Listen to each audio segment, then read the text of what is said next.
Hello and welcome to today's class. I am Dr. Niti Rathore, author of the website chempandit.com, जिसका official YouTube channel पे आप ये video देख रहे हैं। हमने शुरू किया था अपनी लास्ट क्लास में क्लास 10 का chapter 4 carbon and it's compounds. Part 1 में हमने पढ़ा about uniqueness of carbon. Carbon क्यों इतना यूनिक है, क्यों इतना स्पेशल है और क्यों ये huge number of organic compounds बनाता है। साथ ही हमने पढ़ा था about molecule formation of hydrogen, oxygen and nitrogen.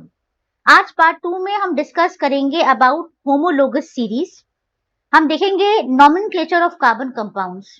Carbon compounds को किस तरह से नाम दिया जाता है, कैसे इसका नामकरण किया जाता है, ये हम आज डिस्कस करेंगे। So let's get started. बात करते हैं व्हाट इज होमोलोगस सीरीज। होमो यानी सेम, तो होमोलोगस सीरीज बेसिकली ऐसी सीरीज है जिसमें जो कंपाउंड है इनके पास सेम फंक्शनल ग्रुप रहता है, इसलिए हमने कहा होमोलोगस। ठीक है, तो series of compounds which contain same functional groups. और ये फंक्शनल ग्रुप्स कैसे आते हैं? एक या एक से ज्यादा हाइड्रोजन एटम को सब्स्टिट्यूट करके उनकी जगह पर आते हैं ये। ठीक है, इस सीरीज को कहते हैं होमोलोगस सीरीज।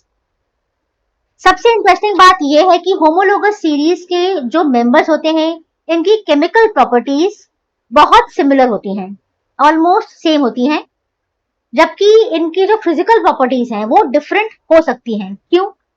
क्योंकि जैसे जैसे कार्बन का नंबर बढ़ता जाएगा, कार्बन की चेन बढ़ती जाएगी, वैसे वैसे melting and boiling points increase हो जाएंगे, सॉल्युबिलिटी में भी चेंजेस आएंगे, है ना। तो इस तरह से फिजिकल प्रॉपर्टीज में मॉलिक्यूलर वेट बढ़ने की वजह से, कार्बन चेन के लंबे होने की वजह से प्रॉपर्टीज चेंज होती हैं, लेकिन केमिकल प्रॉपर्टीज मोर और लेस सिमिलर ही रहती हैं।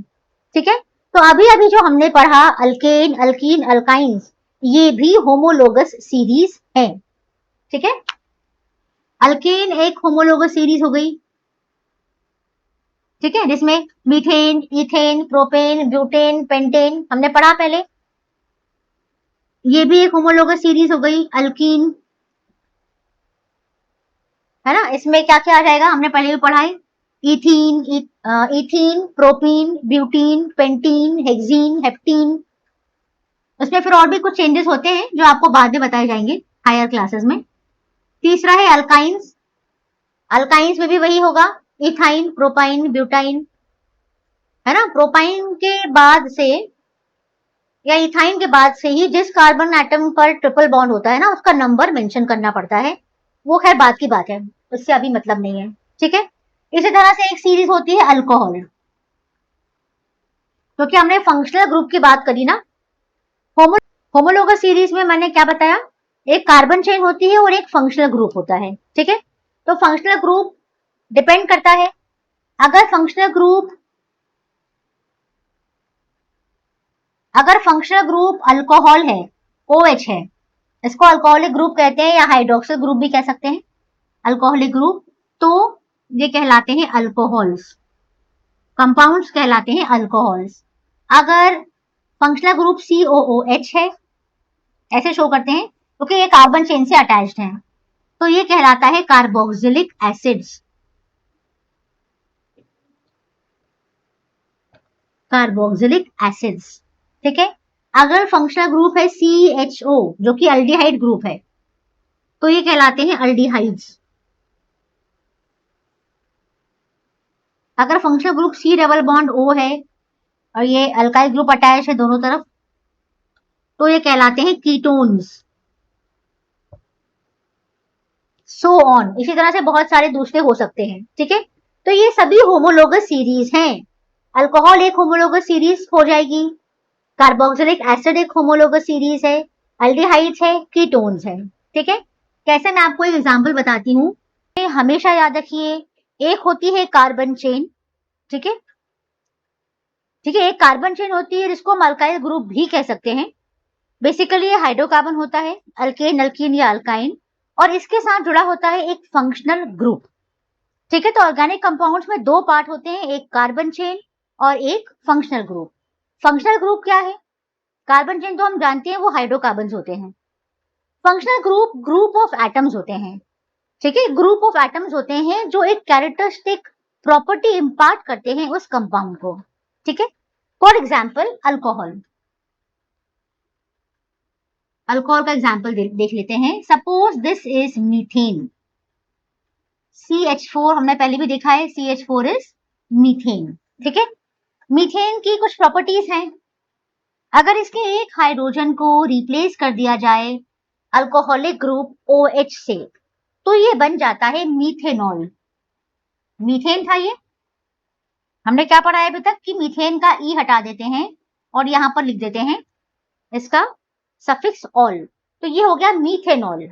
ठीक है, या इसको एक और नाम है, इसका क्या नाम है,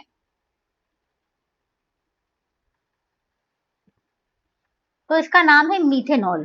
ठीक है, तो मीथेनॉल की प्रॉपर्टीज मीथेन से बहुत डिफरेंट होंगी। ठीक है, मीथेन जहां एक गैस है, मीथेनॉल एक लिक्विड है एट रूम टेम्परेचर।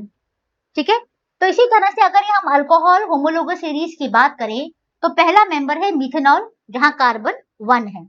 अगर हम कार्बन 2 ले लें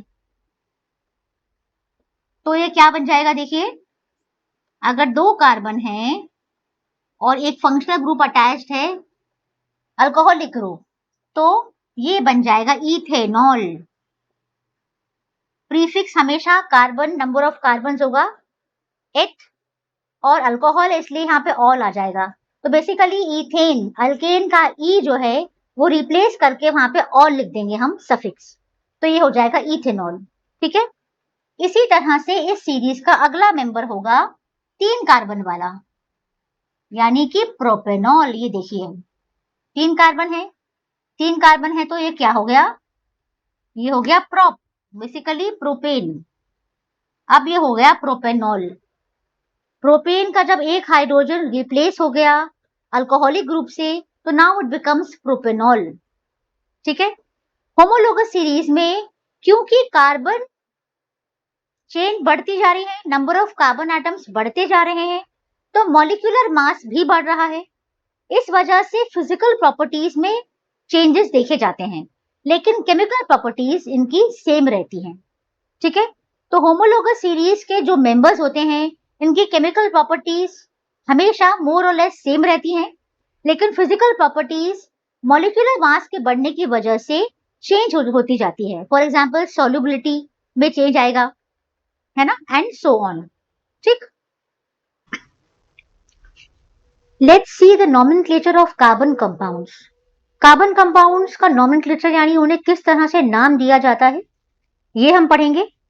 ये आपके अभी वाले सिलेबस में शायद ये पोर्शन कट ऑफ हो गया है, लेकिन ये पोर्शन आपको आगे बहुत काम आएगा, इसलिए हम इसे पढ़ेंगे। ठीक है, तो हमेशा इसमें आप पहला स्टेप याद रखिए।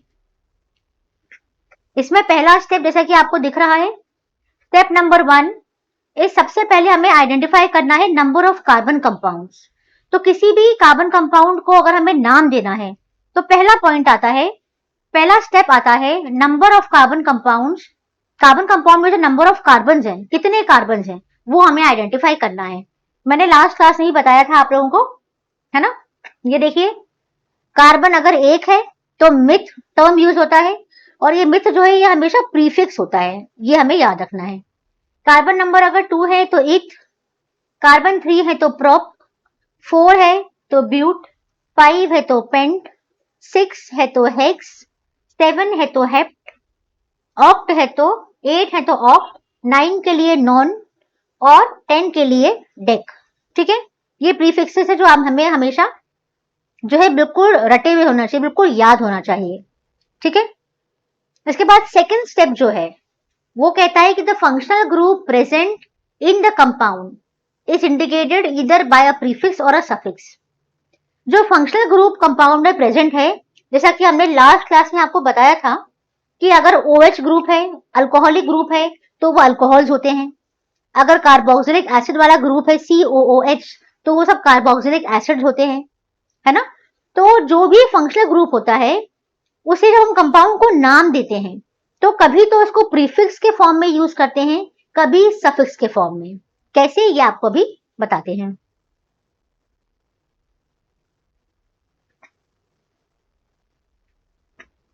पहले हम सारे स्टेप्स देख लेते हैं, ठीक है। स्टेप नंबर 3 में देखिए क्या है।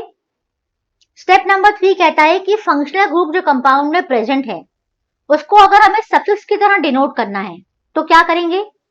जो जैसे प्रोपेन है, 3 कार्बन है तो प्रोपेन का जो आखिरी का ई है इसको हटा देते हैं और इसकी वजह एक जगह पे एक सूटेबल सफिक्स लगा देते हैं। फॉर एग्जाम्पल जैसे मैंने आपको बताया था मीथेनॉल बताया था, तो मीथेन का हमने ई हटाया और ऑल लगा दिया। तो अल्कोहल के लिए जो सफिक्स है it is all, OL all. तो ये हो गया मीथेनॉल, ठीक है। मैं आपको अभी और प्रॉपरली एक टेबल बना के सब बताऊंगी, ठीक है। पहले हम स्टेप्स बात कर लेते हैं। स्टेप 4 कहता है कि अगर कार्बन एटम अनसैचुरेटेड है तो ये तो हम जानते ही हैं, जो फाइनल ए नाम है वहां पे ईन आ जाएगा या आइन आ जाएगा, है ना। तो अगर अनसैचुरेटेड कार्बन कंपाउंड है तो कार्बन कार्बन के बीच में अगर डबल बॉन्ड है तो सफिक्स आता है ईन, और ट्रिपल बॉन्ड है तो सफिक्स होता है आइन। तो आपको ये एन इन आइन अच्छे से याद करना है, ठीक है। चलिए अब मैं आपको एक टेबल बताती हूँ, एक टेबल से हम पूरा ये डिस्कस करेंगे। देखिए इस टेबल से हम, ये टेबल बहुत ही इंपॉर्टेंट है और आपको बहुत अच्छे से ये टेबल आनी चाहिए, ठीक है। इस टेबल में आप देख रहे हैं फंक्शनल ग्रुप लिखा हुआ है, प्रीफिक्स लिखा हुआ है और एग्जाम्पल दिया हुआ है, ठीक है। पहला वाला आप देखो, पहला क्या है, फंक्शनल ग्रुप हेलोजन। अगर फंक्शनल ग्रुप कोई हेलोजन है यानी क्लोरीन, ब्रोमीन, आयोडीन, फ्लोरीन, है ना, तो इनको हेलो एल्केन्स भी कहते हैं। क्या कहते हैं, हेलो एल्केन्स। हेलो एल्केन क्यों बोला मैंने, प्रीफिक्स यहाँ पे देखिए, हेलो मतलब अगर क्लोरीन है तो क्लोरो, ब्रोमीन है तो ब्रोमो, आयोडीन है तो आयोडो, इस तरह से होता है, ठीक है। और इसको हमेशा प्रीफिक्स के फॉर्म में लगाया जाता है, ये हमें अच्छे से याद रखना है। किसके फॉर्म में, प्रीफिक्स के फॉर्म में। तो अगर क्लोरो है और सपोज करिए कि प्रोपेन है, 3 कार्बन एटम्स हैं, तो इसको कहेंगे क्लोरोप्रोपेन। कैसे, देखो भाई ये है प्रोपेन, ऐसा होता है ना, प्रोपेन हमने पढ़ा था, क्या पढ़ा था हमने, C3H8 इज प्रोपेन, ठीक है। तो इसमें से एक हाइड्रोजन को हटाकर अगर हम यहाँ क्लोरीन लगा देते हैं, क्लोरीन का एटम, तो ये हो जाता है क्लोरो, जहां लिखा है क्लोरोप्रोपेन, क्या हो जाता है, क्लोरोप्रोपेन, ठीक है। इसी तरह से अगर यहां ब्रोमीन कर दें तो हो जाएगा ब्रोमोप्रोपेन, ठीक है। इसी तरह से अगर सपोज ये ब्यूटेन है और यहां हमने लगाया क्लोरीन, ये हो गया ना ब्यूटेन, 4 कार्बन, तो ये हो जाएगा क्लोरोब्यूटेन, ब्रोमोब्यूटेन एटसेट्रा, ठीक है। आ रही बात समझ में। अब सेकंड वाला देखिए, सेकंड जो है वो है अल्कोहल, सेकंड फंक्शनल ग्रुप है अल्कोहलिक ग्रुप, सेकंड है अल्कोहलिक ग्रुप। अल्कोहल का सफिक्स क्या होता है, मैंने बताया था अभी, ऑल। क्या होता है, सफिक्स ऑल। तो अगर इथेन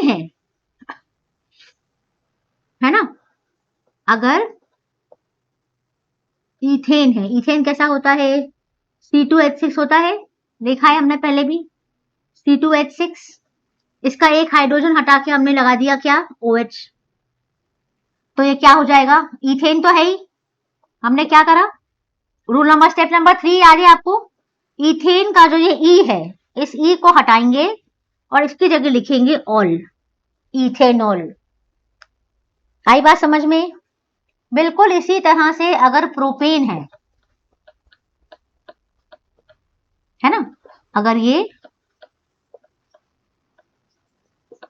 हाइड्रोकार्बन में कार्बन के अलावा जितनी भी वैलेंसीज हैं उनको हाइड्रोजन से सेटिस्फाई करते हैं।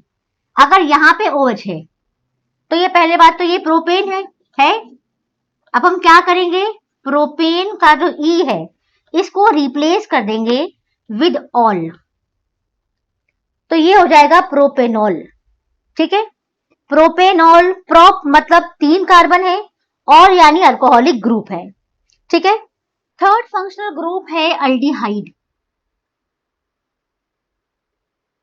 जैसा कि आप ये टेबल में देख रहे हैं। एल्डिहाइड को हम लिखते हैं CHO और इसे हम इस तरह से भी लिख सकते हैं ओपन करके, ठीक है। ये जो वैलेंसी है ना, ये कार्बन चेन इससे अटैच्ड है, ठीक है, CHO। कमाल की बात यह है कि ये जो C डबल बॉन्ड O है, ये जब किसी कार्बन चेन के एक एंड पे लगता है तो it is known as aldehyde, तब वो कंपाउंड बन जाता है अल्डिहाइड। लेकिन यही ग्रुप अगर जो कार्बन चेन है ना, जो अल्केन है या अल्कीन है, अगर ये उसके सेंटर में कहीं आता है, दो कार्बन के बीच में, तो ये बन जाता है कीटोन, ठीक है। कैसे, उसके एग्जांपल्स हम देखते हैं।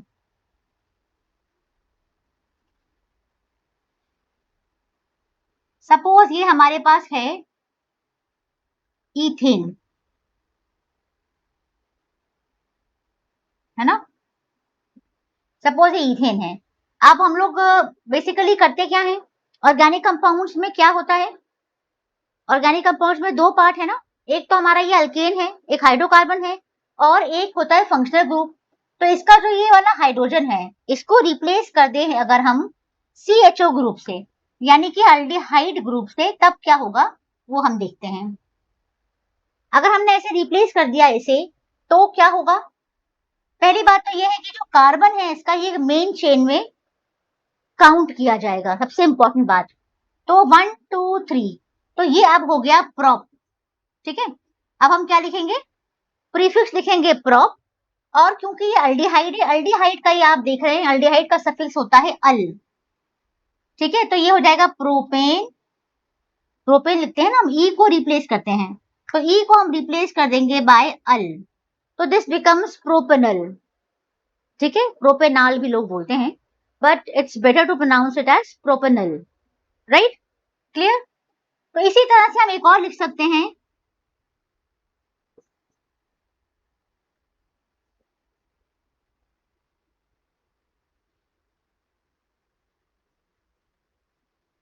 अब मैंने यहां लिखा है प्रोपेन, ये प्रोपेन है, ठीक है। प्रोपेन का हमने एक हाइड्रोजन रिप्लेस कर दिया अल्डिहाइड ग्रुप से, ठीक है, इस तरह से। तो अब क्योंकि हमें ये कार्बन भी काउंट करना है, इसलिए 1 2 3 4, तो ये हो जाता है ब्यूटेनल, ब्यूटेनल, ठीक है। इसी तरह से ये हो जाएगा propanal, butanal, pentanal, hexanal and so on, ठीक है। अब इसी में हम एक और चीज देखते हैं, जैसा कि मैंने कहा था आपसे कि अगर ये ग्रुप सेंटर में आ जाए, अगर ये ग्रुप हमने इस तरह से लगा दिया है और यहाँ पे ये इस तरह से, ठीक है। अब क्योंकि इस कार्बन की वैलेंसी कितनी हो गई, 1 2 3 4 5, इसका मतलब ये कि ये हाइड्रोजन यहाँ पे नहीं आएगा, ठीक है। मैंने कहा था आपसे C डबल बॉन्ड O अगर सेंटर में आता है तो this compound becomes a ketone, ठीक है। कार्बन हम काउंट करेंगे 1 2 3, 3 यानी प्रोपन या प्रोपेन, ठीक है। E को हम रिप्लेस कर देंगे किससे, ओन से। ओन इज द सफिक्स, जैसा कि आपको टेबल में दिख रहा है, own is the suffix for ketone, ठीक है। तो कीटोन का जो सफिक्स है वो ओन है, अल्डिहाइड का अल है, भाई अल्डिहाइड अल, ऐसे आप याद करो। कीटोन का जो लास्ट है ओन, वो, ठीक है, आई बात समझ में। अगर अल्डिहाइड है तो उसका सफिक्स होगा अल, अल्डिहाइड का पहला वाला अल, और अगर कीटोन है तो लास्ट के 3 अल्फाबेट्स ले लो कीटोन के, ओन।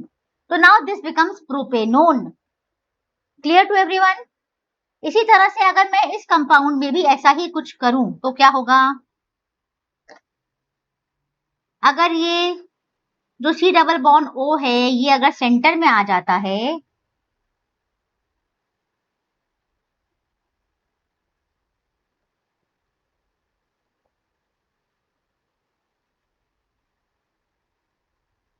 इस कार्बन की 5 वैलेंसी हो गई, इसलिए यहां हाइड्रोजन नहीं आएगा, ठीक है। नाउ दिस कंपाउंड बिकम्स, अब ये कंपाउंड क्या हो गया बताइए, काउंट करिए, 1 2 3 4, 4 कार्बन, 4 कार्बन यानी ब्यूटेन, है ना। ब्यूटेन का हम क्या करते हैं, हमेशा ई हटाते हैं और एक सफिक्स ऐड कर देते हैं।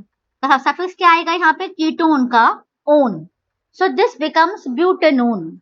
ठीक है, तो इस तरह से कीटोन्स होंगे ब्यूटेनोन, आपका propanone, pentanone, hexanone and so on. ठीक है, तो आपको बात समझ में आई? एल्डिहाइड एंड कीटोन के बीच का डिफरेंस हमें समझ में आ रहा है। Clear?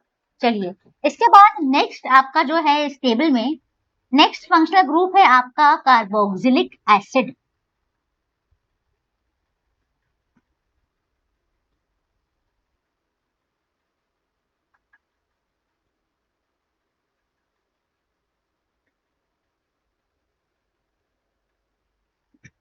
Next is carboxylic acids. ठीक है, जैसा कि आपको टेबल में दिख रहा है, कार्बोक्सिलिक एसिड फंक्शनल ग्रुप को इस तरह से रिप्रेजेंट करते हैं COOH।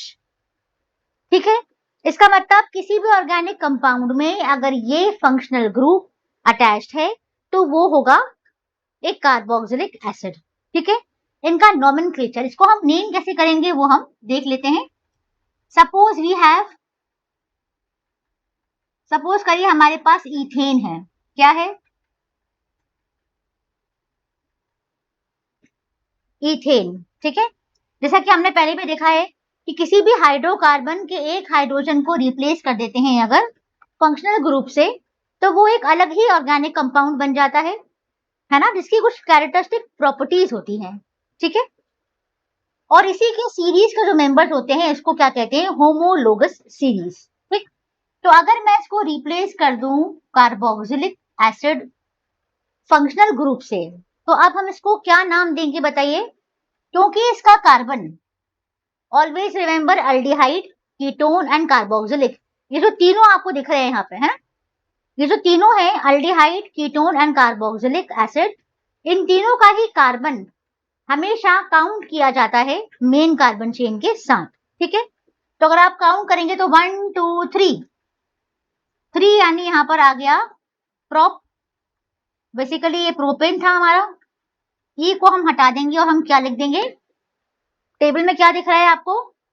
इसका सफिक्स है oic acid, OIC, oic acid. ठीक है, तो इसका नाम हो जाता है प्रोपेनोइक एसिड। क्या हो जाता है? Propanoic acid. इसी तरह से अगर हमारे पास प्रोपेन है,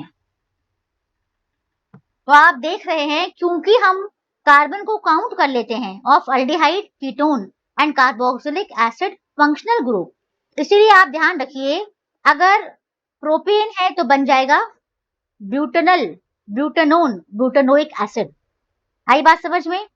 अगर ब्यूटेन है तो बनेगा, एक कार्बन बढ़ जाएगा तो बन जाएगा pentanone, pentanal, pentanoic acid. Are you getting the point?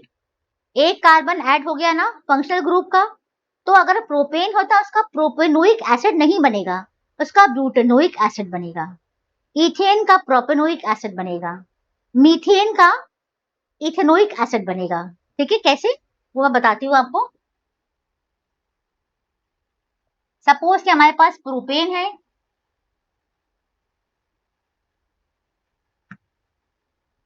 Suppose हमारे पास प्रोपेन है और इसका एक हाइड्रोजन रिप्लेस हो गया है कार्बोक्सिलिक एसिड फंक्शनल ग्रुप से। ठीक है, अब हम काउंट करेंगे 1 2 3 4, तो अब ये हो जाएगा ब्यूटेनोइक एसिड। क्या हो जाएगा? Butanoic acid. ठीक है, एक कार्बन बढ़ जाता है तो this now becomes butanoic acid. इसी तरह से अगला मेंबर होगा pentanoic acid, hexanoic acid, heptanoic acid and so on. आ रही है बात समझ में? This is clear to everyone? अब एक बात यहाँ पे हमें करना चाहिए कि एसिड्स, कार्बोक्सिलिक एसिड्स, ये कौन से एसिड्स हैं? These are organic acids, always remember. कौन से एसिड्स हैं ये ऑर्गेनिक एसिड्स हैं। हमने चैप्टर 2 में पढ़ा था acids are of 2 types, organic acids and mineral acids, है ना। मिनरल एसिड्स कौन से हैं बताइए? मिनरल एसिड्स हैं आपके HCl, H2SO4, HNO3, क्योंकि ये मिनरल सोर्सेस से ऑब्टेन होते हैं। ठीक है, तो ध्यान रखिए HCl, H2SO4, HNO3 जो हम लैब में प्रैक्टिकल्स में बहुत यूज करते हैं, these are known as mineral acids because these are of mineral origin. ठीक है, और जो हमने कार्बोक्सिलिक एसिड पढ़ा है ये है ऑर्गेनिक एसिड। क्या है? Organic acid. ये बात भी हमें ध्यान रखनी है कि carboxylic acids are weak acids than mineral acids. Mineral acids बहुत स्ट्रॉन्ग एसिड्स हैं। क्यों? क्योंकि ये बहुत जल्दी वाटर में आयोनाइज होके H आयंस बहुत जल्दी से दे देते हैं, प्रोड्यूस करते हैं, as compare to carboxylic acid. क्योंकि ये वीक एसिड्स हैं तो ये बहुत जल्दी से आयोनाइज नहीं होते हैं और H आयन नहीं देते हैं। ठीक है,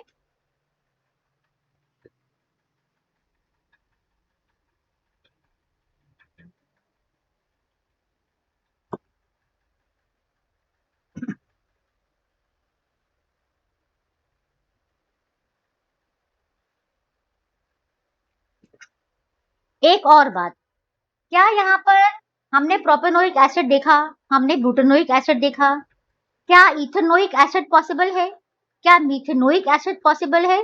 देखते हैं। इथेनोइक एसिड यानी हमारे पास है मीथेन। ठीक है, हमारे पास है मीथेन CH4 और इसका एक हाइड्रोजन रिप्लेस हो जाएगा विद कार्बोक्सिलिक एसिड ग्रुप। ठीक है, तो ये क्या हो जाएगा? CH3COOH। अब आप बताइए इस एसिड को आप पहचानते हैं? 1 2 दो कार्बन है तो इसका नाम है इथेनोइक एसिड। क्या है? लेकिन इसका एक और नाम भी तो हम जानते हैं, बताइए। This is very common, this is acetic acid. क्या है ये? एसिटिक एसिड, जिसका एक फॉर्म है विनेगर जो हम किचन में यूज करते हैं।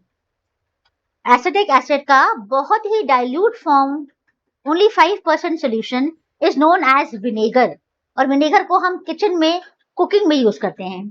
ठीक है, तो एसिटिक एसिड इसका कॉमन नेम है और इथेनोइक एसिड इसका केमिकल नाम है। ठीक है, chemical name is ethanoic acid and acetic acid इसे हम ग्लेशियल एसिटिक एसिड भी कहते हैं, है ना, क्योंकि ये बहुत ही थोड़ी सी कम टेम्परेचर पे यानी थोड़ी सी भी कोल्ड कंडीशंस अगर होती हैं तो ये फ्रीज होने लगता है। ठीक है, इसलिए कहते हैं ग्लेशियल एसिटिक एसिड। अब ये तो हो गया इथेनोइक, अब क्या मीथेनोइक एसिड पॉसिबल है? देख लेते हैं। मीथेनोइक एसिड यानी एक ही कार्बन, है ना, ये है आपका मीथेनोइक एसिड। मीथेनोइक एसिड को इस तरह से भी लिखते हैं, मीथेनोइक एसिड। ठीक है, ऑल्सो रिटन एज, इसे ऐसे भी लिखते हैं,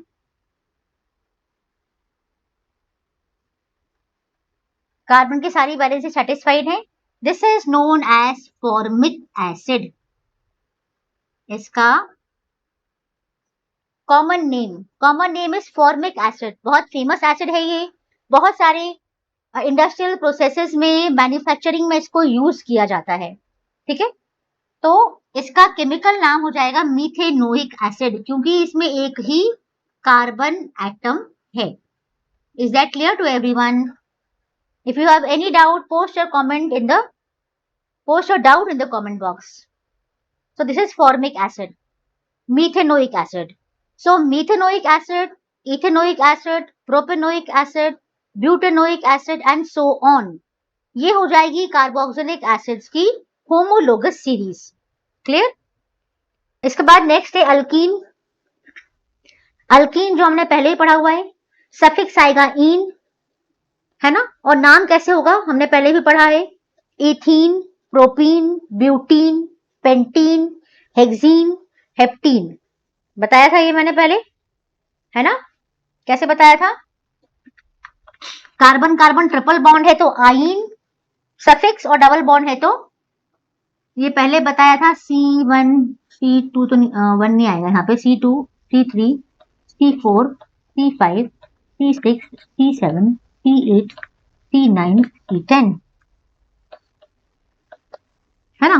कार्बन 2 है तो अगर डबल बॉन्ड है तो क्या हो जाएगा? इथीन, है ना, और ट्रिपल बॉन्ड है तो आइन, ठीक है। 3 कार्बन है, डबल बॉन्ड है तो क्या बोलेंगे, प्रोपीन या प्रोपाइन।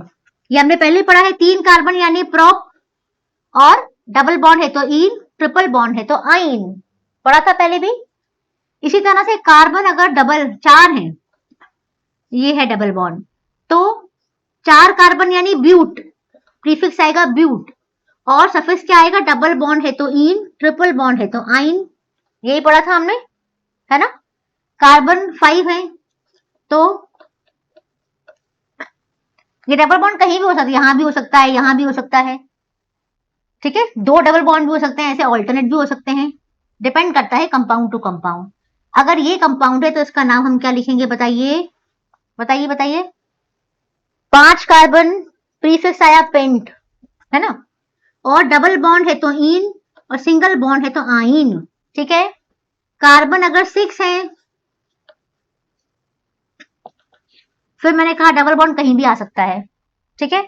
ये क्या हो जाएगा, हेक्स, हेक्स, डबल बॉन्ड है तो इन, ट्रिपल बॉन्ड है तो आइन, ठीक है, एंड सो ऑन। इसी तरह से हेप्टीन, हेप्टाइन, ऑक्टीन, ऑक्टाइन, नोनीन, नोनाइन, डेकीन एंड डेकाइन, ठीक है। तो इस तरह से नॉमेनक्लेचर करते हैं कार्बन कंपाउंड्स का। इतना ही आपके सिलेबस में है 10th में। इसके आगे है IUPAC नॉमेनक्लेचर। IUPAC नॉमेनक्लेचर आपको क्लास 11th में है, और तभी आप पढ़ें तो ज्यादा बेटर है। अभी इतना जानना आपके लिए काफी है। क्या काफी है, कि ये जितने भी ग्रुप्स हैं आपके, ये सारे फंक्शनल ग्रुप्स हैं, है ना। जितने भी आपके ये ग्रुप्स हैं, ये सारे फंक्शनल ग्रुप्स हैं। हेलोजन लगा है तो वो फंक्शनल ग्रुप है, अल्कोहल का OH ग्रुप फंक्शनल ग्रुप है, अल्डिहाइड का CHO फंक्शनल ग्रुप है, कीटोन का C double bond O ketonic group है, COOH कार्बोक्सिलिक एसिड ग्रुप है, ठीक है।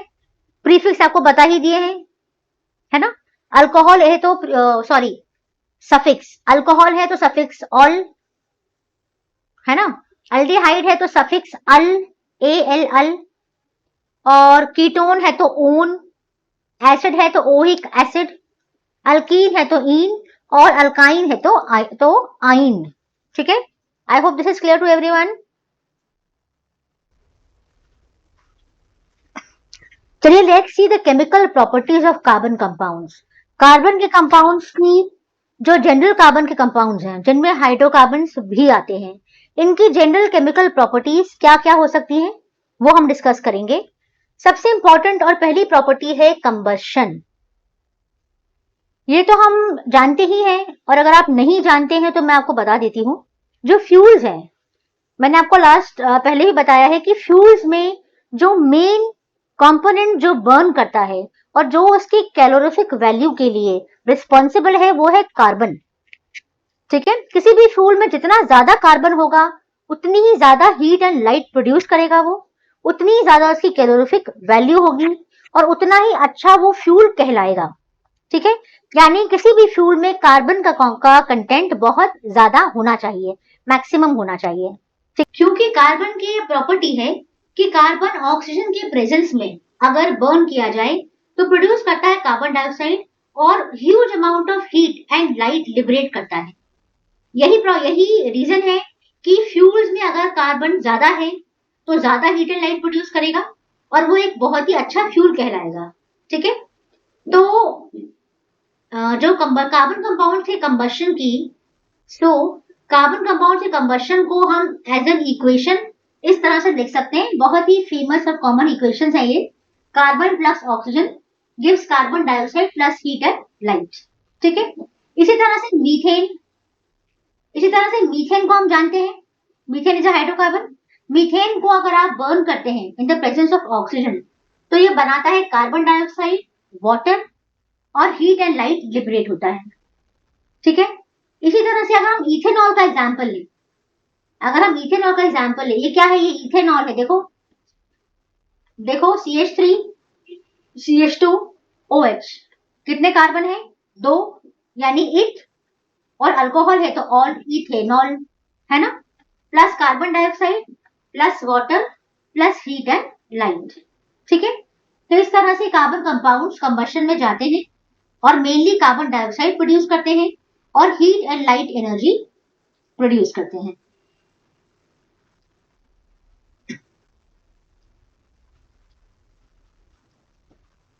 कार्बन कंपाउंड्स की सेकंड प्रॉपर्टी है ऑक्सीडेशन। ठीक है, ऑक्सीडेशन, ऑक्सीडेशन क्या होता है? ऑक्सीजन का ऐड हो जाना, ऑक्सीजन के ऐड हो जाने को, एडिशन ऑफ ऑक्सीजन को ऑक्सीडेशन कहते हैं। ठीक है, तो कार्बन कंपाउंड्स बहुत ही इजीली ऑक्सीडाइज हो जाते हैं जब इन्हें बर्न किया जाता है, यानी जब ये कंबशन में जाते हैं। ठीक है, जब भी कार्बन कंपाउंड्स कंबशन में जाएंगे तो ये ऑक्सीडाइज हो जाएंगे। क्यों? क्योंकि कार्बन में ऑक्सीजन जुड़ जाएगा, ये हमने देखा है, देखा था हमने, तो इसमें ऑक्सीजन जुड़ जाएगा तो ये ऑक्सीडाइज हो जाएंगे। ये इक्वेशन हम देख सकते हैं। अगेन इस इक्वेशन में इथेनॉल दिया हुआ है, क्या दिया है? CH3CH2OH is ethanol. इथेनॉल को जब हम हीट करते हैं, कब? अल्कलाइन पोटेशियम परमैंगनेट, है ना, या फिर एसिडिफाइड पोटेशियम डाइक्रोमेट सॉल्यूशन की प्रेजेंस में के साथ जब हीट करते हैं तो बनता है CH3COOH। क्या है ये? CH3COOH क्या है? This is methanoic acid. ये क्या है? This is ethanoic acid. ठीक है, इथेनॉल को आपने ऑक्सीडाइज किया तो इथेनोइक एसिड बनेगा। क्यों कहा मैंने इथेनोइक? क्योंकि ये जो कार्बोक्सिलिक ग्रुप का कार्बन है ना, इसको भी काउंट किया जाता है कार्बन चेन के साथ, ये एक रूल है। ठीक है, तो इस हिसाब से 2 कार्बन हो गए तो ये हो गया इथेनोइक एसिड। ठीक है, तो जब इथेनॉल को आप ऑक्सीडाइज करेंगे तो बनेगा मीथेनोइक एसिड, CH3COOH। ठीक है, और ऑक्सीडाइज कैसे कर रहे हैं? किसकी प्रेजेंस में? अल्कलाइन KMnO4 या फिर एसिडिफाइड पोटेशियम डाइक्रोमेट। अब ये क्या है? अल्कलाइन KMnO4 और एसिडिफाइड पोटेशियम डाइक्रोमेट क्या है? ये दोनों है ऑक्सीडाइजिंग एजेंट्स। क्या है ये? ऑक्सीडाइजिंग एजेंट्स, ऐसे सब्सटेंसेस जो ऑक्सीजन को ऐड करा देते हैं, है ना, यानी जो ऑक्सीडेशन कराते हैं वो कहलाते हैं ऑक्सीडाइजिंग एजेंट्स। ठीक है, अल्कलाइन पोटेशियम परमैंगनेट या फिर एसिडिफाइड पोटेशियम डाइक्रोमेट यूज हुआ है अबव इक्वेशन में, और ये बहुत ही अच्छे ऑक्सीडाइजिंग एजेंट्स हैं, बहुत ही स्ट्रॉन्ग ऑक्सीडाइजिंग एजेंट्स हैं, इसलिए ये मोस्टली यूज किए जाते हैं as an oxidising agent for oxidation process. ठीक है, एडिशन रिएक्शन, जैसा कि नाम से पता चल रहा है, एडिशन रिएक्शन यानी ऐड होना। तो जब कार्बन कंपाउंड्स में कोई दूसरा एटम, किसी दूसरे एलिमेंट का एटम अगर ऐड हो जाता है तो उसे कहते हैं एडिशन रिएक्शन। अब पॉइंट यह है कि एडिशन होने के लिए कार्बन के पास एक फ्री वैलेंसी होनी जरूरी है ना। अगर उसकी सारी वैलेंसी ऑलरेडी सेटिस्फाइड है तो एडिशन जो है वो पॉसिबल नहीं होता है। ठीक है, तो हमेशा याद रखिए, एडिशन रिएक्शंस हमेशा अनसैचुरेटेड हाइड्रोकार्बन्स ही शो करते हैं। ठीक है, अनसैचुरेटेड हाइड्रोकार्बन्स कौन से हैं? जहां डबल या ट्रिपल बॉन्ड है। तो यहाँ पे क्या होता है, एक बॉन्ड ब्रेक हो जाता है, या ज्यादा सही है कहना रीअरेंज हो जाता है। एक बॉन्ड रीअरेंज होता है, वैलेंसी फ्री हो जाती है, कार्बन के पास एक इलेक्ट्रॉन आ जाता है अपना वापस, और वहां पर फिर कोई दूसरा एलिमेंट ऐड हो जाता है। ठीक है, और इस तरह से ये बनती है, कहलाती है एडिशन रिएक्शन। रिएक्शन देख लेते हैं कैसे होता है। देखिए,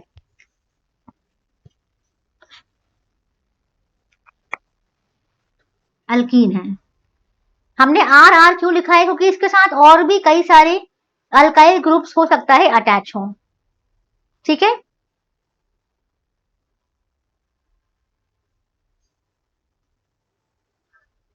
ठीक है, तो ये एक अल्कीन है, इसका जब रिएक्शन होगा, एडिशन रिएक्शन करेगा, इस अल्कीन पे हाइड्रोजन ऐड हो जाता है इन द प्रेजेंस ऑफ निकल catalyst, in the presence of निकल कैटालिस्ट। तो ये एडिशन रिएक्शन जो मैं बता रही हूं आपको, ये निकल कैटालिस्ट के प्रेजेंस में होती है, और इसमें हाइड्रोजन जो है वो ऐड हो जाता है टू अनसैचुरेटेड हाइड्रोकार्बन। यहाँ पर जो निकल है, निकल की जगह पैलेडियम भी हो सकता है, पैलेडियम। तो निकल या पैलेडियम कैटालिस्ट की प्रेजेंस में अनसैचुरेटेड हाइड्रोकार्बन्स पर हाइड्रोजन अटैच हो जाता है और वो सैचुरेटेड हो जाते हैं, दे बिकम सैचुरेटेड हाइड्रोकार्बन्स। ठीक है, अब यहाँ पे मैंने कहा कि ये कैटालिस्ट है ना, तो ये कैटालिस्ट क्या होता है? What is a catalyst? Catalyst एक ऐसा सब्सटेंस है ना, जो रिएक्शन की स्पीड को बढ़ा देता है, एक रिएक्शन को अच्छे से अकर कराता है एक हाई स्पीड पर, डिफरेंट स्पीड पर, और वो खुद रिएक्शन में पार्टिसिपेट भी नहीं करता है, ना ही उसमें कोई चेंज आता है ड्यूरिंग द रिएक्शन। ठीक है, तो कैटालिस्ट ना ही रिएक्शन में पार्टिसिपेट करता है, ना ही किसी रिएक्शन में उसमें कोई चेंज आता है, लेकिन वो रिएक्शन का जो रेट है वो काफी बढ़ा देता है या कहीं कि वो चेंज कर देता है।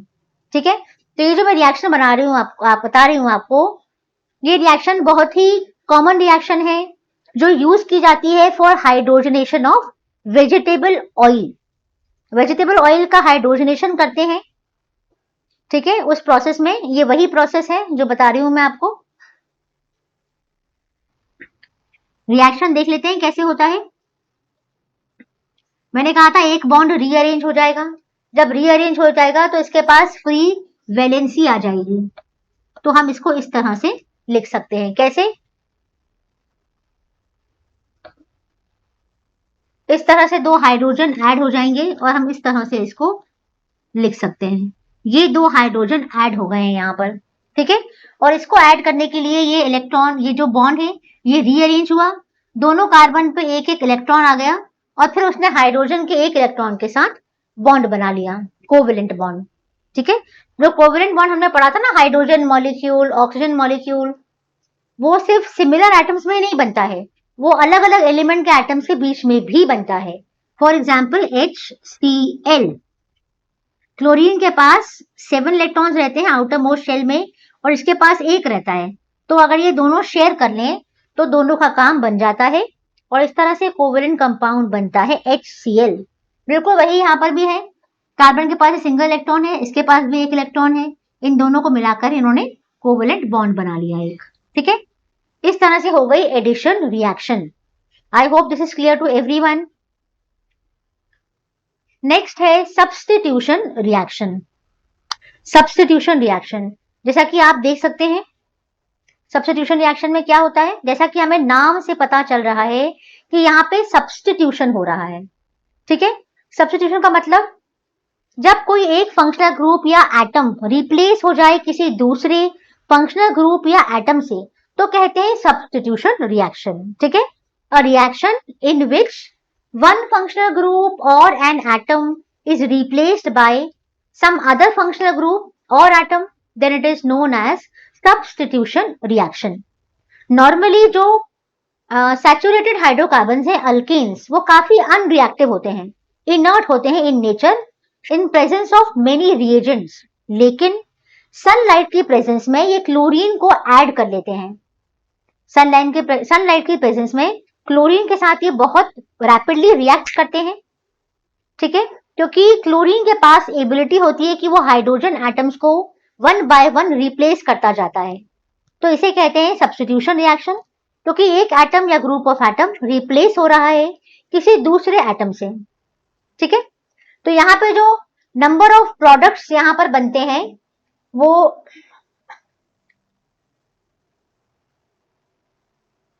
जनरली यहाँ पर जो प्रोडक्ट बनता है इसके पास ज्यादा नंबर ऑफ कार्बन एटम्स होते हैं। ठीक है, रिएक्शन हम लिख लेते हैं। सपोज मीथेन, मीथेन का रिएक्शन क्लोरीन के साथ।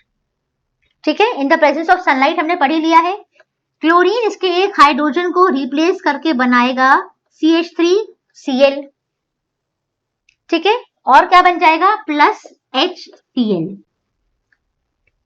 ठीक है, तो ये हो गया substitution reaction in the presence of sunlight. Clear? सबसे पहले हम पढ़ेंगे इथेनॉल। इथेनॉल की प्रॉपर्टीज। इथेनॉल हम जानते हैं, इथेन, ईथ यानी 2 कार्बन और फिर फंक्शनल ग्रुप कौन सा, OH, तो इथेनॉल। ठीक है, इथेनॉल बहुत ही कॉमनली यूज्ड अल्कोहल है। ठीक है, ये एक अल्कोहल है, बहुत ही कॉमनली यूज किया जाता है और नॉर्मली रूम टेम्परेचर पे इट इज अ लिक्विड। ठीक है, इथेनॉल बहुत ही एक्टिव इंग्रेडिएंट है ऑफ ऑल अल्कोहलिक ड्रिंक्स। जितने भी हार्ड ड्रिंक्स होते हैं, है ना, जितने भी अल्कोहलिक ड्रिंक्स हैं उसमें मेन इंग्रेडिएंट होता है इथेनॉल। इथेनॉल का परसेंट अलग अलग होता है सभी तरह की हार्ड ड्रिंक्स में। ठीक है, इसको मेडिसिन में भी यूज किया जाता है एज टिंचर आयोडीन। ये नाम सुना है ना आपने? जब चोट लग जाती है तो टिंचर आयोडीन एक रेड कलर का लिक्विड होता है, वो लगाया जाता है ना। तो ये उसमें भी यूज होता है। कफ सिरप्स में भी ये यूज होता है। हम लोग नहीं कहते कफ सिरप पीने के बाद नींद आती है, आपको ड्राउजी सा फील होता है ना। तो ड्राउजी क्यों फील होता है? क्योंकि इसमें अल्कोहल रहता है। इसके अलावा बहुत सारे टॉनिक्स जो हैं उसमें भी ये होता है, क्योंकि ये बहुत ही अच्छा सॉल्वेंट है। और क्योंकि ये बहुत अच्छा सॉल्वेंट है, सॉल्वेंट यानी एक ऐसा लिक्विड जिसके अंदर कुछ भी दूसरी चीज डिसॉल्व हो जाए, सॉल्यूबल हो जाए, तो उसको सॉल्वेंट कहते हैं। ये बहुत ही इंपॉर्टेंट और बहुत ही कॉमनली यूज सॉल्वेंट है। लेबोरेटरी में बहुत सारे रिएक्शंस जो किए जाते हैं एक्सपेरिमेंटेशन में और अलग अलग तरह की लेबोरेटरीज में इसको एज अ सॉल्वेंट यूज किया जाता है। सबसे ज्यादा कॉमनली यूज सॉल्वेंट है ये। अगर डाइल्यूट इथेनॉल की स्मॉल क्वांटिटीज को बहुत स्मॉल क्वांटिटीज को कंज्यूम किया जाए तो इससे ड्रंकननेस हो सकती है। ठीक है, और अगर आप बहुत कम क्वांटिटी भी प्योर इथेनॉल का कंज्यूम करते हैं, प्योर इथेनॉल क्या है? एब्सोल्यूट अल्कोहल बोलते हैं इसको। Pure ethanol is known as absolute alcohol.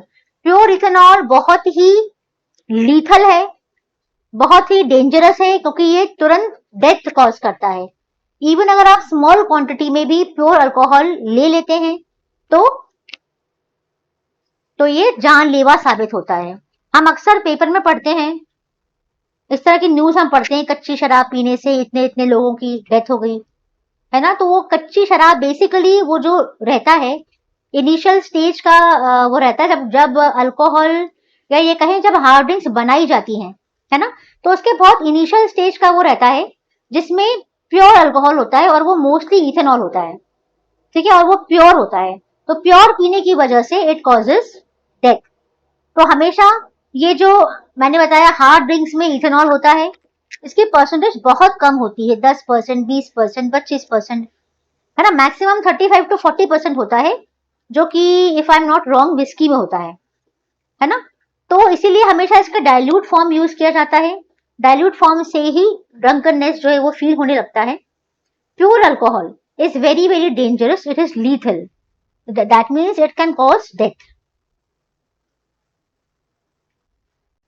Ethanol के केमिकल रिएक्शंस भी हम डिस्कस कर लेते हैं, कुछ इंपॉर्टेंट केमिकल रिएक्शंस। पहला है रिएक्शन विद सोडियम। इथेनॉल जब सोडियम के साथ रिएक्ट करता है तो प्रोड्यूस करता है हाइड्रोजन गैस और बनाता है सोडियम इथॉक्साइड। देखिए इस तरह से होती है रिएक्शन। सोडियम है ये, इसने रिएक्शन किया इथेनॉल से, CH3 CH2OH, 2 कार्बन और OH यानी इथेनॉल। क्या होगा रिएक्शन? देखिए, जो हाइड्रोक्सिल ग्रुप का यानी अल्कोहलिक ग्रुप का जो हाइड्रोजन है वो रिप्लेस हो जाएगा सोडियम से। ठीक है, और ऑक्सीजन इसके पास है ही, इसलिए इसका नाम हो जाएगा सोडियम इथॉक्साइड।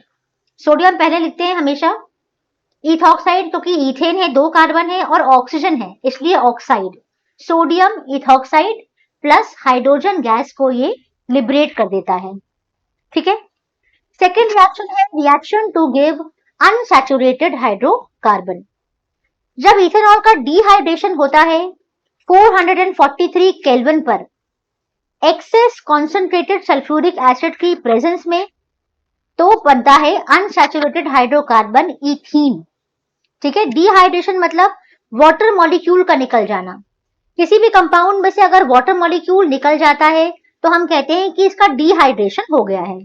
ठीक है, तो देखिए ये रिएक्शन कैसे हो रहा है। ये डिहाइड्रेशन इथेनॉल का होता है 440 केल्विन पे और यहाँ पर कॉन्सेंट्रेटेड सल्फ्यूरिक एसिड की प्रेजेंस में ये रिएक्शन होता है, एक्सेस में रहता है ये। ठीक है, ज्यादा क्वांटिटी में रहता है। तो ये है आपका इथेनॉल। इसे हमने एरो के ऊपर हम शो करते हैं conditions. Hot concentrated sulphuric acid है, यहाँ पर बन गया क्या? Ethene. CH2 double bond CH2 और वाटर मॉलिक्यूल निकला, है ना। वाटर मॉलिक्यूल निकला यानी यहाँ पे डिहाइड्रेशन हुआ, डिहाइड्रेट हो गया क्या, इथेनॉल, ठीक है।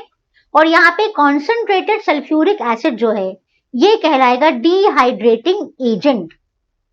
कितना सिंपल है ये, जो डिहाइड्रेशन करा रहा है वो डिहाइड्रेटिंग एजेंट, जो ऑक्सीडेशन करा रहा है वो ऑक्सीडाइजिंग एजेंट, है ना, जो रिडक्शन करा रहा है वो रिड्यूसिंग एजेंट, ठीक है। दो कार्बन है तो हम यहाँ पे C2H5 नहीं लिखेंगे, क्योंकि अगर हम C2H5 लिखेंगे तो जो कार्बोक्सिलिक का कार्बन है उसको मिला के 3 कार्बन हो जाएंगे, तो ये प्रोपेनोइक एसिड हो जाएगा। क्या हो जाएगा, मैंने बताया था कार्बोक्सिलिक एसिड जो एसिड है इसके ग्रुप का जो C है इसको भी कार्बन चेन में काउंट करते हैं, ये एक रूल है, IUPAC नोमेनक्लेचर का ये रूल है। इसीलिए अगर इथेनोइक एसिड है यानी CH3COOH, एक कार्बन मिथाइल ग्रुप का और दूसरा कार्बन कार्बोक्सिलिक एसिड ग्रुप का, ठीक है। तो इथेनोइक एसिड कॉमनली कहलाता है एसिटिक एसिड। अब ध्यान आया कुछ, एसिटिक एसिड नाम से ये बहुत फेमस है, आपने 100% सुना होगा, लेकिन इसका एक्चुअल नाम इथेनोइक एसिड आपको नहीं पता होगा, है ना। तो ये कार्बोक्सिलिक एसिड जो है उन्हीं की फैमिली का एक मेंबर है। एसिटिक एसिड का 5 to 8% सोल्यूशन इन वाटर कहलाता है विनेगर, जो हम सबके किचन में जरूर मिलता है ना, क्योंकि इसको बहुत अच्छा एक प्रिजर्वेटिव की तरह यूज करते हैं पिकल्स में, और आजकल चाइनीज फूड को घर पे प्रिपेयर करने का बहुत ज्यादा एक चलन हो गया है। तो जब भी हम चाइनीज फूड बनाते हैं तो उसमें विनेगर एक बहुत ही इंपॉर्टेंट इंग्रेडिएंट होता है, ठीक है। प्योर इथेनोइक एसिड यानी प्योर एसिटिक एसिड का मेल्टिंग पॉइंट है 290 केल्विन, और इसीलिए ये कोल्ड क्लाइमेट में अक्सर फ्रीज हो जाता है, विंटर्स के दौरान ये फ्रीज हो जाता है, क्योंकि इसी प्रॉपर्टी के कारण इसे ग्लेशियल एसिटिक एसिड कहते हैं। क्या कहते हैं, ग्लेशियल एसिटिक एसिड। तो इतने कम टेम्परेचर के ऊपर ये क्या हो जाता है, फ्रीज हो जाता है, इसीलिए कहते हैं ग्लेशियल एसिटिक एसिड। ये इसका बहुत ही कॉमन नाम है, जब भी आप लैब में देखेंगे बॉटल तो इस पर हमेशा लिखा होता है glacial acetic acid. Carboxylic acids क्योंकि एसिड्स हैं तो ये एसिडिक है इन नेचर, है ना, बिल्कुल उसी तरह जिस तरह से दूसरे एसिड्स होते हैं, लाइक मिनरल एसिड्स जो हम बात करते हैं HCl, H2SO4, hydrochloric acid, sulphuric acid, ये होते हैं मिनरल एसिड्स, इनका नाम है मिनरल एसिड्स, ठीक है। तो मिनरल एसिड्स यही तरह ये भी एसिड्स हैं, लेकिन ये वीक एसिड्स हैं। जो मिनरल एसिड्स हैं ये वाटर में डिसॉल्व होने पे पूरी तरीके से आयोनाइज हो जाते हैं, क्योंकि ये बहुत स्ट्रॉन्ग एसिड्स हैं, कंप्लीटली आयोनाइज हो जाते हैं। लेकिन कार्बोक्सिलिक एसिड्स कंप्लीटली आयोनाइज नहीं होते हैं और इसीलिए ये वीक एसिड्स कहलाते हैं, ठीक है। इसके बाद हम देखते हैं properties of ethanoic acid. Ethanoic acid की प्रॉपर्टीज हम देखेंगे। सबसे इंपॉर्टेंट प्रॉपर्टी है एस्टेरिफिकेशन रिएक्शन। जब एक एसिड एक अल्कोहल के साथ रिएक्ट करता है, ये आपको हमेशा याद रखना है, एसिड यानी कार्बोक्सिलिक एसिड, अल्कोहल यानी अल्कोहल जिसमें OH ग्रुप है, मतलब कि जब COOH एंड OH मतलब कि जब COOH and OH group combine करते हैं तो बनता है एस्टर, ठीक है। अब एस्टर क्या होता है वो हम अभी देखते हैं। इथेनोइक एसिड रिएक्ट करता है एब्सोल्यूट अल्कोहल यानी इथेनॉल के साथ in the presence of N acid catalyst और बनाता है एक एस्टर। ये है रिएक्शन, ये आपको दिख रहा है ethanoic acid CH3COOH, ethanoic acid या एसिटिक एसिड। इसका रिएक्शन हुआ with ethanol in the presence of acid. ये आप साइन दिख रहा है, ये एक रिवर्सिबल रिएक्शन है। इसने बनाया CH3C, C double bond O, CH2CH3, ठीक है। ये कहलाएगा आपका एस्टर। क्यों? जब दोनों तरफ अल्काइल ग्रुप्स हो, दोनों तरफ कार्बन हो और बीच में ये C डबल बॉन्ड O हो तो इसको एस्टर कहते हैं। क्या कहते हैं? एस्टर। प्लस बनता है वाटर मॉलिक्यूल। ठीक है, इस तरह से होता है एस्टरिफिकेशन रिएक्शन, यानी एस्टर का बनना। जब एस्टर बनता है तो इस रिएक्शन को एस्टरिफिकेशन रिएक्शन कहते हैं। ठीक है,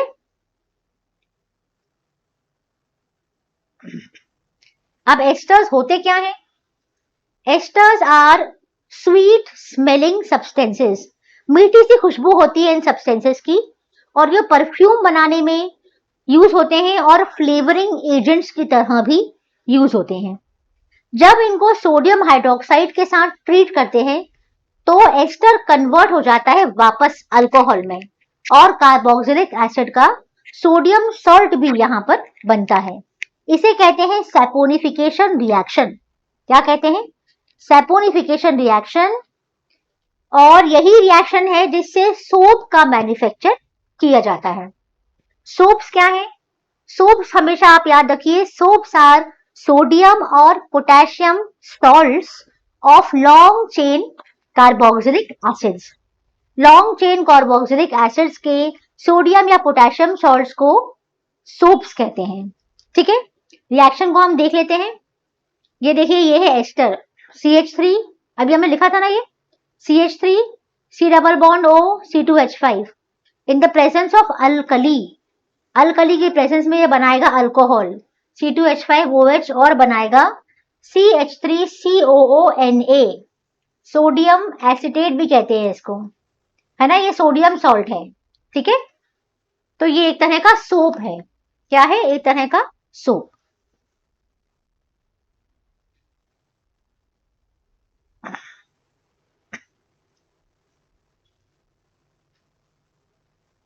इथेनोइक एसिड का एक और रिएक्शन हम देख लेते हैं, reaction with base. Ethanoic acid जब एक बेस से रिएक्ट करता है लाइक सोडियम हाइड्रोक्साइड, तो ऑफ कोर्स ये प्रोड्यूस करेगा एक सॉल्ट, क्योंकि हमने पहले भी पढ़ा है कि एसिड और बेस जब रिएक्ट करते हैं तो न्यूट्रलाइजेशन रिएक्शन होता है और सॉल्ट एंड वाटर बनते हैं। बिल्कुल वही यहां पर भी होगा। क्या बनेगा? सॉल्ट। सॉल्ट का नाम है सोडियम एसिटेट या सोडियम इथेनोएट एंड वाटर। ये है आपका reaction, sodium hydroxide reacting with acetic acid, ये बना sodium salt of acetic acid. ठीक है, ये हो गया सॉल्ट बन गया और बन गया वाटर। ठीक है, तो ये हो गया इथेनोइक एसिड का रिएक्शन विद अ बेस।